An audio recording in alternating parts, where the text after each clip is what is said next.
I'm Theophilus of Ogbhemhe. I'm a teacher of religious, moral, and philosophical studies at Quaker Grammar School.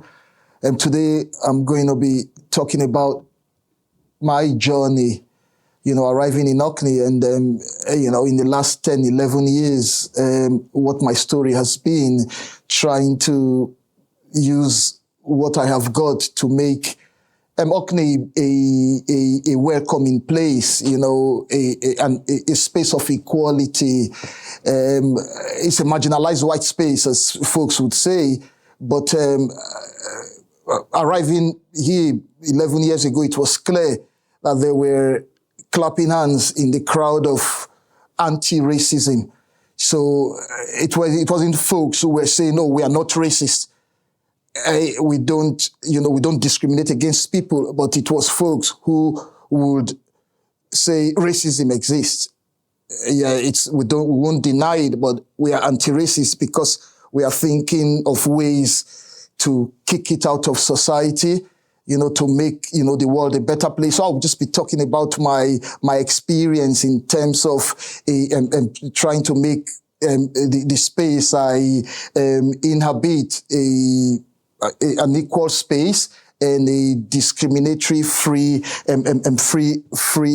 space. I teach religious, moral, and philosophical studies, and that gives me the opportunity to connect theory and practice, to be able to shed light on, the different controversial issues that blight us as a race. Whilst teaching, I have connected to issues. So firstly, there was the need to promote anti-discrimination of all kinds. So to start with, I sort of shed light on the fact that discrimination causes suffering. And through my teaching, I have been able to practically put young people together to make them pretty much socially aware and to make them take up the mantle in terms of taking up the responsibility to make society, to make society anti-discriminatory. To start with, we did a lesson on poverty and, the fact that poverty is somewhat relative, and we researched local poverty. We had to ascertain that young folks were aware of the fact that, poverty was in existence, in Orkney, and to be able to work towards making sure that this was no longer the case. We worked with the Trussell Trust, with the Food Bank, raised, donations towards the Food Bank. And then we progressed, looking outside of us, thinking of how we can become global citizens, citizens who see global issues as their personal issues. So we then had to identify the fact that, there are other parts of the world where poverty is, rife, where it's worse than it is here. So we decided to then work with a school in Pakistan. We're able to gain funding, to be able to do that. And what I have done over the years as well is to, through music, make noise against, all forms of discrimination. So I think 8 years ago, it was making noise against making noise against discrimination. And then we made noise against homophobia, and we made noise against racism. And we did make noise against suicide as well, because we pretty much thought, it was great for music to sort of provide an avenue for people to come together, because we know isolation is the precursor for suicide. So when people come together, people would sort of share their concerns and share their problem. You would have noticed that I talk about these problems from a holistic perspective, although, we fight against racism, but there are other forms of discrimination a great deal. And I think we have to come together individually. We have to come together as a community. And what has sort of helped a great deal, which I would not lie, is the fact that I found myself in Orkney. And Orcadians, are really dope people who, are clapping hands of the crowd of folks who sort of work towards making sure that society benefits everybody, making sure that we clear society of all forms of injustices. I think I'm a product of my upbringing. I'm from Nigeria, the southwest of Nigeria, Edo State, and I was lucky enough to grow up in a family where my dad was someone who would always promote equality. I had my nieces, my cousins, nephews living with us. And I remember at a point whilst I was growing up, I think we were coming from the church. It was in my dad's 404.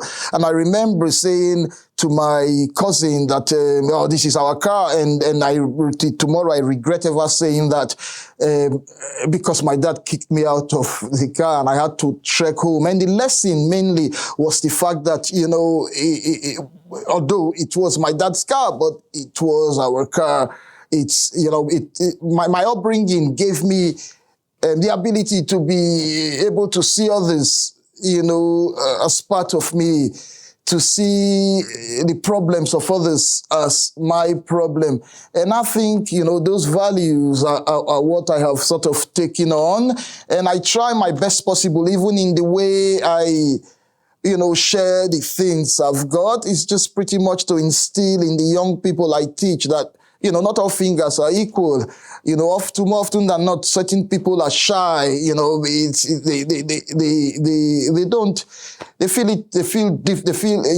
that form of difficulty. I would call it that, to express themselves. To even say that I pretty much need something. And I think if we start and continue to get out of our comfort zones to make sure everyone else is comfortable, society would be a better place. So this is the thinking I have come with from Nigeria. And you have to remember that, culturally and economically, Nigeria is pretty much, a different kettle of fish entirely. Poverty and all of that's rife. And I think learning from a very young age that, the problem with humanity is that of disunity in itself has helped a great deal. And I think that's one of the reasons why I wanted to become a teacher.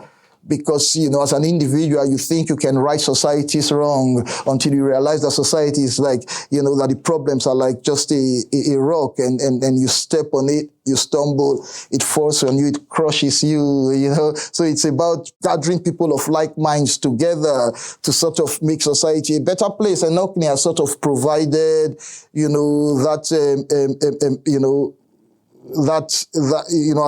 provided me that opportunity. And we can make links to Orkney youth with racism, for example, existing in this particular space has made it possible for me to be able to link up with people, anti-racists of like minds, and then coming together to make sure we do something. We have to be able to get out of our comfort zone to be able to do something, keep on, campaigning and making sure that everyone is treated, equally, making sure that we demystify the myth, we deconstruct the myth, because racism, as we know, all of that, they are learned behavior. So, and most of these are pretty much unconscious behavior. I'm one who really believes in the fact that the problem has to do with the system in itself. And then even if you are green colored, you are purple colored, you are born into that system, you become a victim.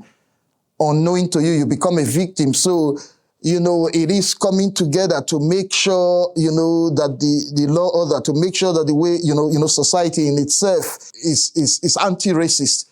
And the only way we can do that is, coming together and fighting towards a common goal. I had the opportunity of leading time for reflection at the Parliament. And the reason for that was I was able to put my foot on the door because I had won the first Saroj Award. That award celebrates the work of teachers who promote challenge discrimination and promote a culture of equality. And as a result, I think Leah MacArthur, our humble MSP, invited me through the parliament to come address the parliament. And I think my speech in parliament was just woven around promoting equality and understanding the fact that we are wired differently as individuals, and, approaching things always from the viewpoint of compassion. Because like I believe, you see, compassion is a word that cuts across all philosophies and all religion. So if we are compassionate, then it would be easy for us to be able, to understand each other, to be able to understand the fact that racism and every other form of discrimination is founded on lies, that they destroy and ruin lives. So making a connection to politics in Scotland just now, I think what it is, if we look at the composition of the MSPs and we can see diversity, we can see a reflection of inclusiveness, and I think what we have to continue to do in the political sphere is to continue to update policies, that would bring about, a Scotland that is, built on, equality and anti-discrimination. And what I am really encouraged about is, the fact that our politicians in Scotland, they make themselves available, in their various constituencies. Our MSP, Leah MacArthur, has come to speak to my students. I can't even remember how many times. And so has my member of parliament as well. Even if we come down to the local, council, they've been greatly supportive, and being invited to speak to Parliament in itself speaks, a lot about the fact that they are clapping hands in this crowd of, the wind, sort of blowing towards, that Scotland where social justice becomes, the watchword, where social awareness in itself becomes, the reason why our youngsters, would want to sort of make society a better place. Winning the Saroj Award has sort of opened doors. It's giving me the, more opportunities. One of such opportunities was being invited to be a member of the RERAP, which is Race Equality and Anti-Racism Group. We were tasked to decolonize the curriculum. It's an ongoing work. We've got to see how to firstly decolonize the policies informing the curriculum. So when we say decolonizing, it is about making sure that learners are able, youngsters, young people who access the curriculum, those who teach the curriculum, am able to hear their voices, see their faces in the curriculum in terms of what they study.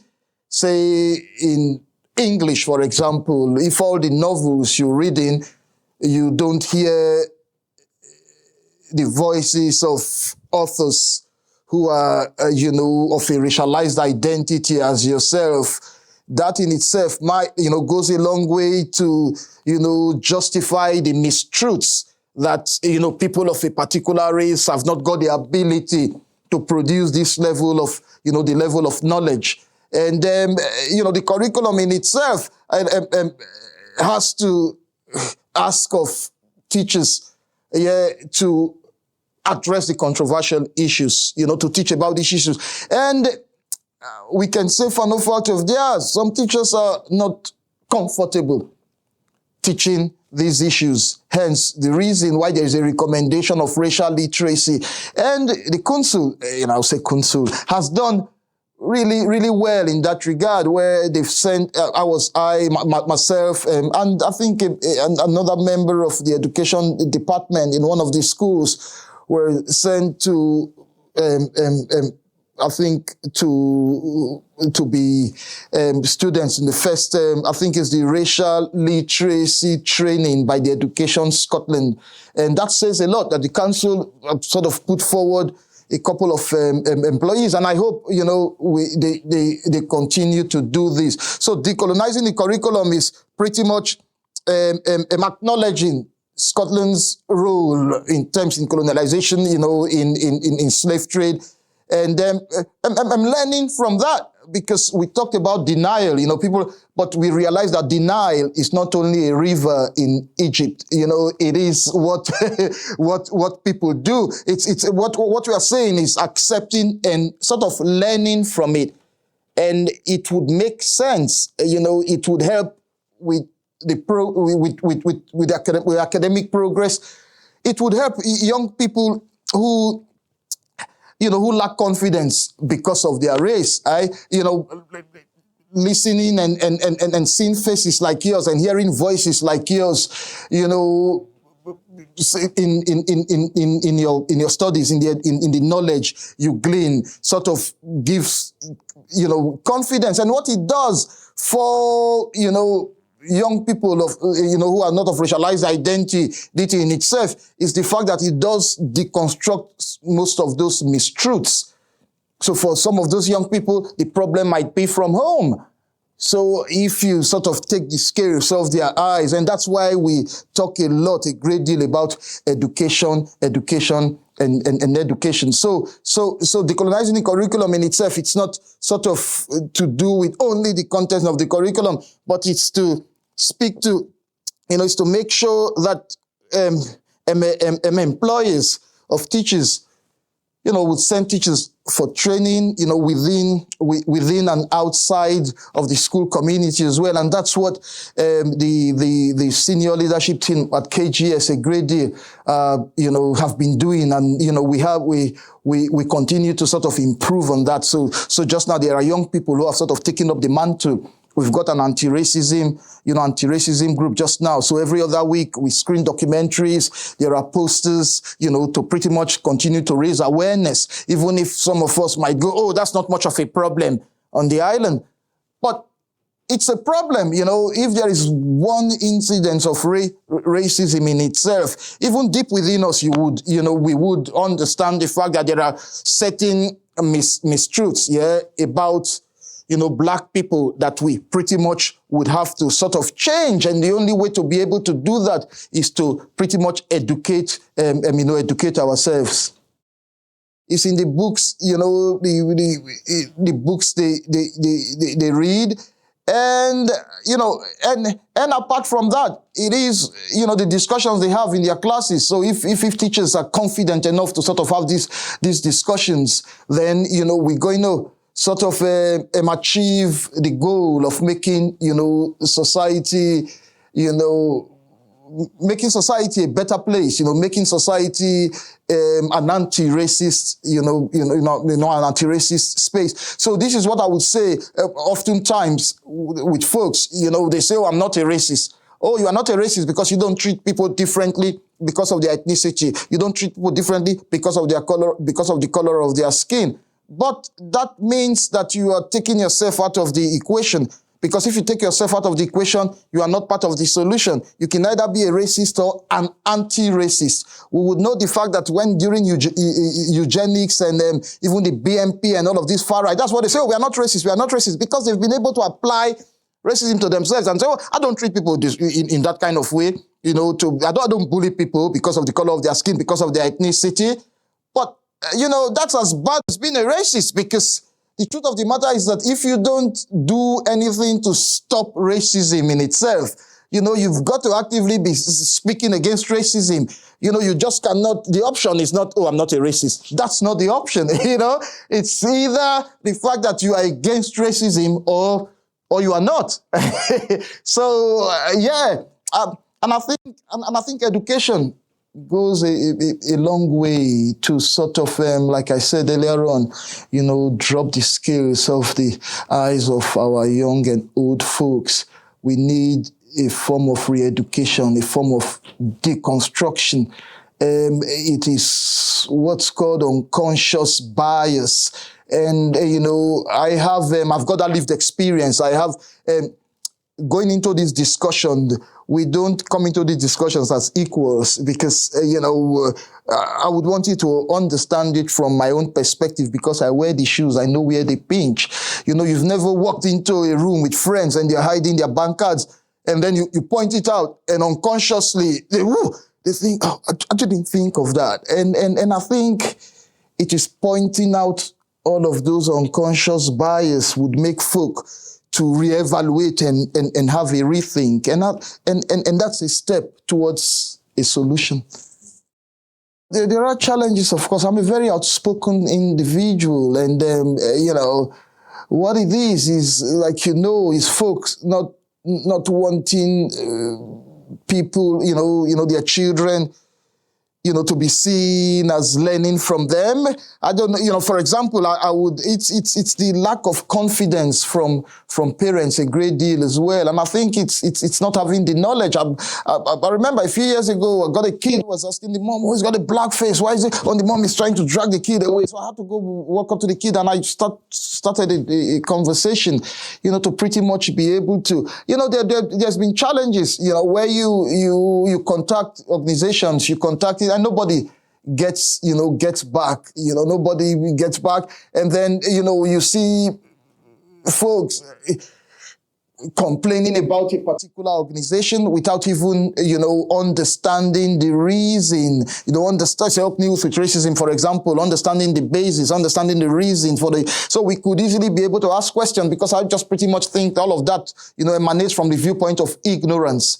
From the viewpoint of ignorance, and then it leads to that point of denial often, which is why, in the past I've sort of, talked about, having enough that I cannot sort of be wasting my time. But, that in itself has sort of changed where it's got to be continuous. There are difficulties, there are challenges, but I just really see the end goal as more worthwhile. So, the challenges in themselves are not as maybe, an understanding of the end goal has made the challenges pretty much inconsequential if you would, if you understand that. So for me, for example, the